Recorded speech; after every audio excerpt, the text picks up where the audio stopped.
ଗୋଲୁ ଆଉ ମୋଲୁ ବହୁତ ଭଲ ସାଙ୍ଗ ଥିଲେ। ଗୋଲୁ ବହୁତ ଡରକୁରା ଥିଲା ଆଉ ମୋଲୁ ବହୁତ ସାହସୀ ଥିଲା। ଦିନେ ସେମାନେ ଦୁଇଜଣ ଯାକ ପାଖ ଗାଁକୁ ଯାତ୍ରା ଦେଖି ଯିବା ପାଇଁ ବାହାରିଲେ। ଲୋ ଗାଁକୁ ଯିବା ପାଇଁ ହେଲେ ଆମକୁ ତ ଜଙ୍ଗଲ ବାଟ ଦେଇ ଯିବାକୁ ହବ। ତତେ କଣ ଡର ଲାଗୁନି ସେ ଜଙ୍ଗଲରେ ଯିବା ପାଇଁ? ଗୋଲୁ, ଚିନ୍ତା କରନି। ଜଙ୍ଗଲର ସମସ୍ତ ପଶୁ ମୋ ସାଙ୍ଗ ପରା।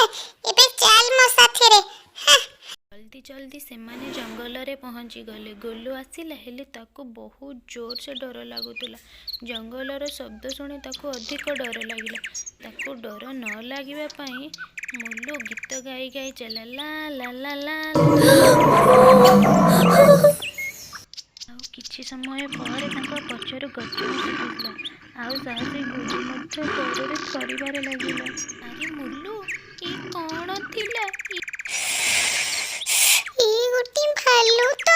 ଡରରେ ଏହା କହି ଗୋଲୁ ଯାଇକି ଜଲ୍ଦି ସେ ପାଖରେ ଥିବା ଗୋଟିଏ ଗଛ ଉପରକୁ ଚଢ଼ିଗଲା।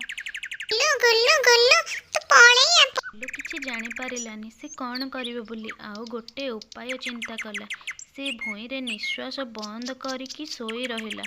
ଭାଲୁ ତା ପାଖକୁ ଆସିଲା, ଶୁଙ୍ଘିଲା ଆଉ ଭାବିଲା ସେ ମରିଯାଇଛି ବୋଲି। ତାପରେ ଭାଲୁ ସେଠାରୁ ଚାଲିଗଲା।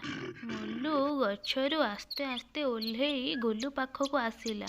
ସେ ଭାଲୁକୁ ତ କାନ ପାଖରେ କିଛି କହୁଥିବାର ଦେଖିଲି। ସେ କ'ଣ କହୁଥିଲା? ସେ କହିଲା ମୁଁ ସାବଧାନ ରହେ, ତୋ ପରି ବେଇମାନ ସାଙ୍ଗଠାରୁ ଦୂରରେ ରହେ।